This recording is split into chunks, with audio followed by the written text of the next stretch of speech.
Happy New Year, everybody. Welcome to the first video for 2023 and the first episode of Time About the Movies in 2023. It is literally January 1st, the time I'm recording this, and today we're taking a look at the movies of April 29th, 1994. We've got 6 movies to look at today. Let's not waste any more time. Let's just jump on into it. I'm going to start off with the first movie, the biggest new release of the weekend, Ray Liotta starring in the action thriller No Escape.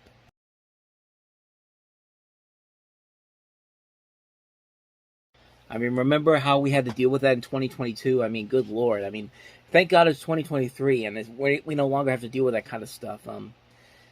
Yeah, it's always funny to go back and watch these movies from the 90s these movies from the 90s that predict what's going to happen in the 20s. I mean, pretty much any decade, honestly, that tries to tell a movie in the future, and then it's nothing like in the future. Like, even some of the great movies, like Escape from New York in 1990, takes place in 1997 New York, and 1997 New York was never anything like that, but, as long as the movie is still good, nobody really ever says anything bad about it, and, as far as this movie goes, it's okay. Like, it's No Escape from New York, but it is not a bad movie. It's a movie that I went into this looking at this going like, well, this could go either way. This could be really generic, this could be really mediocre, this could be another Condemned type of movie where it feels like a film that takes place on an island with prisoners, and we're gonna have to see these people killing each other to try to survive. And honestly, it really wasn't like that. It was a movie that actually did kind of surprise me. I did like a lot of the movie in here. I did like a lot of the performances in here. You not only see Ray Liotta in here, you see Lance Henriksen, Stuart Wilson, Kevin Dillon, Michael Lerner, Ernie Hudson. It's got a really good cast. It has a really good story, some pretty good action overall, and some pretty good acting overall, too, as well. It's directed by Martin Campbell, who went on to make some pretty good movies after this one. GoldenEye, The Mask of Zorro, Vertical Limit, Casino Royale. Just some really good movies that came out after this particular film did. And, yeah, it is a pretty decent film. I wouldn't say it's a great film overall, but considering the low expectations I kind of went into this with, I'm glad I saw it. I'm glad I got some enjoyment out of it, but, yeah, overall, good movie. Probably won't watch again in a hurry, but if there's really literally nothing else on, I'll probably check it out again at some point. But, so that's No Escape. Let's move on to the next movie, and that is Joe Pesci starring in With Honors.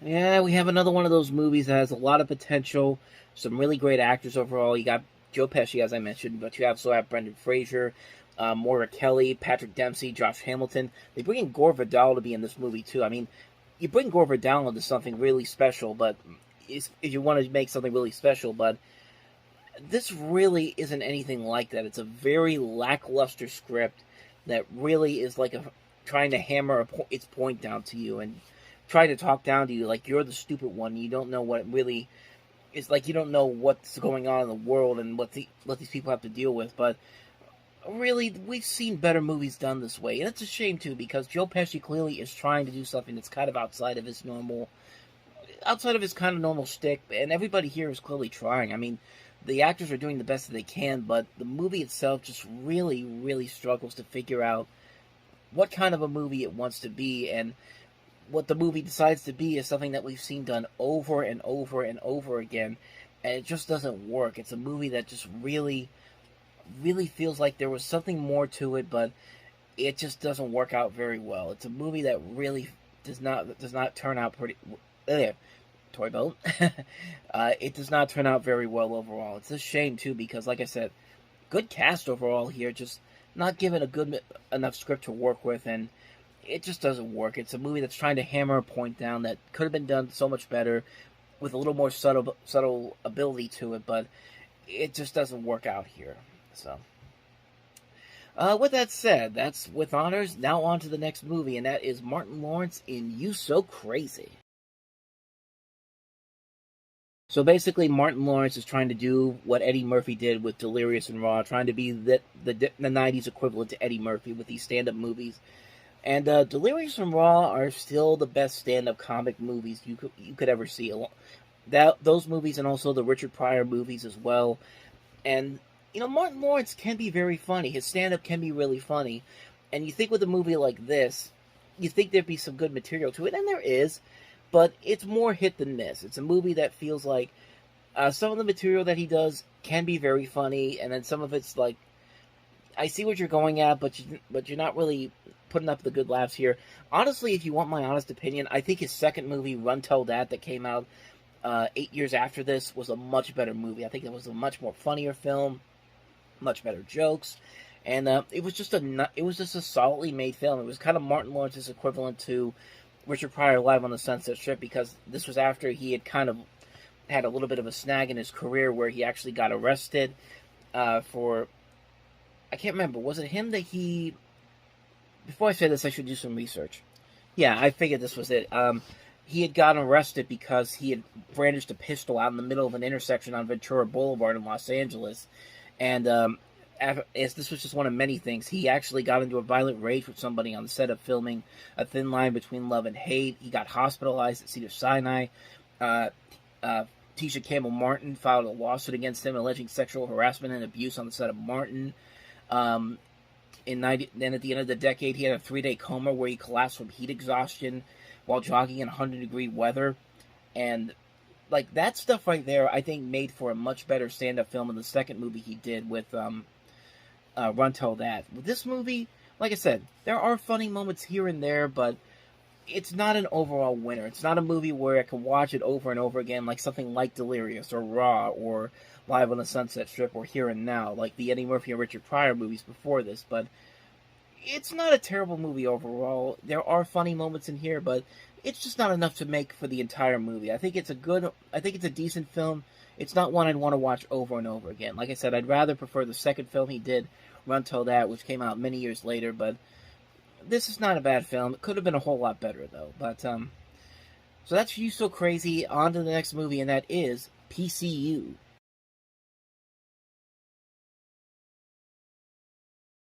You know, it's interesting. I actually discovered this movie when I was it was actually about almost 20 years ago when I was looking through the DVD section at Walmart, and I saw a double feature set for this movie and also Airheads, which also came out in 1994.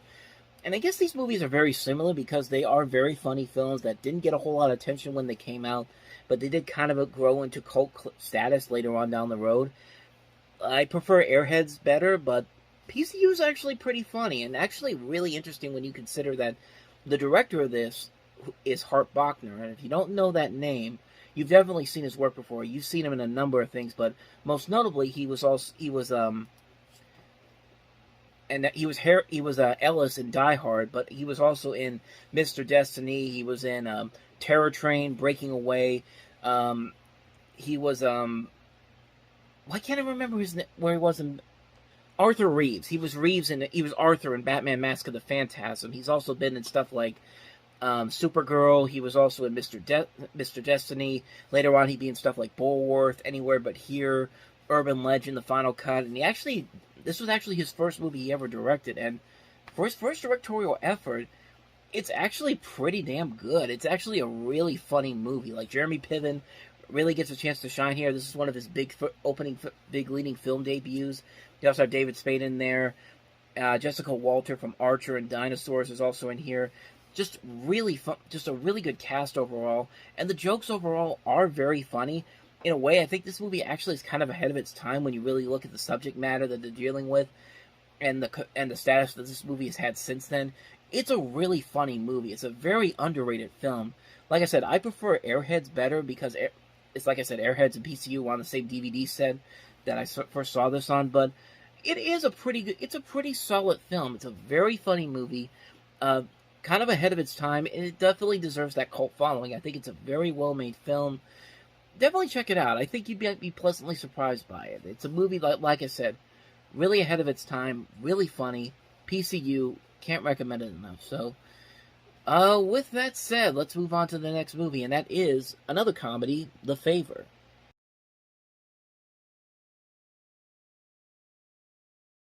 Or at least I think it's supposed to be a comedy, because honestly, I've seen movies like this where it could easily be seen as kind of a drama or a thriller, where one of the other women tries to kill the other one for sleeping with somebody they wanted to sleep with, or something like that. This is not a very good movie. This is a movie that really again, has a really good cast. I mean, has a really good cast to it. Harley Jane Kozak, Elizabeth McGovern, Bill Pullman, Brad Pitt, Ken Wall, Larry Miller you see in the trailer. But this idea just feels like it just doesn't feel right. It feels like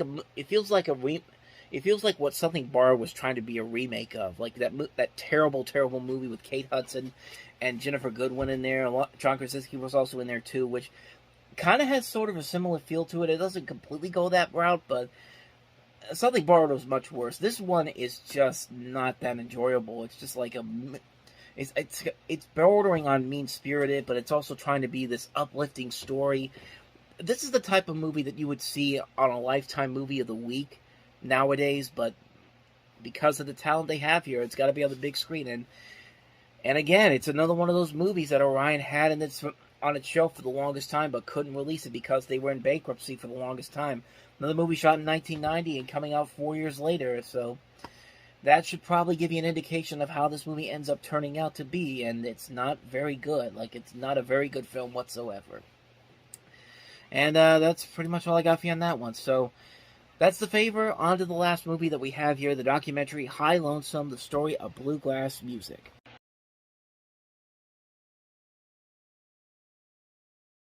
So it's probably not a very good sign if you can't even find any information about this on Wikipedia. You have to go all the way to IMDb for it. Basically, you have a documentary that traces the music and sounds from its Appalachian roots to the present, the rise, fall, and consistent revival of bluegrass chronicled through oral history and visual record. And some names here I am very familiar with. Alison Krauss, I know, is a name that's very popular. But some of these other names I'm not too familiar with. I'm not too much into the bluegrass music thing. I just never got really into it. They interview people like Sam Bush, Curly Ray Klein, Pat Enright, Jesse and Jim McReynolds, Jimmy Martin, Lester Flatt, Bill Monroe, Alan O'Brien, Bobby and Sonny Osborne, Don Reno, Earl Scruggs, Ralph Stanley, Mac Weissman. Just reading the names off of here. Like I said, I really don't know too much about this movie to really comment on it, and just bluegrass in general. I'm not against bluegrass. It's just nothing I've never been fully interested in really getting into. But I mean, the documentary itself looks like it could be decent. It's a movie that I think if you're into bluegrass, you might get interested in it. But to me, it's not something I want to rush out to see at some point. It's just something that's kind of like, I mean, it's there for what it is, and might as well talk about it since it's one of the movies that came out this week. So that's pretty much all I got for you. High Lonesome. And so on that note, we wrap up another edition of Time About the Movies. Next time we meet, we'll jump into the summer movie season with May 6. 6 movies to look at, including the sequel to Three Ninjas Kickback, Dana Carvey in Clean Slate, Robin Williams in Being Human, James Spader and Madgen and Mick in Dream Lover. That's Entertainment 3, and also Las Cortas. So 6 movies to look at next time around, and we'll do that on the next episode. But until then, thank you very much for watching, and if you want to see more videos like this, please hit the playlist on the next page, check out the previous episode, and I will see you guys tomorrow for another episode. So thank you for watching, I'll see you next time, and until then, as always, take care.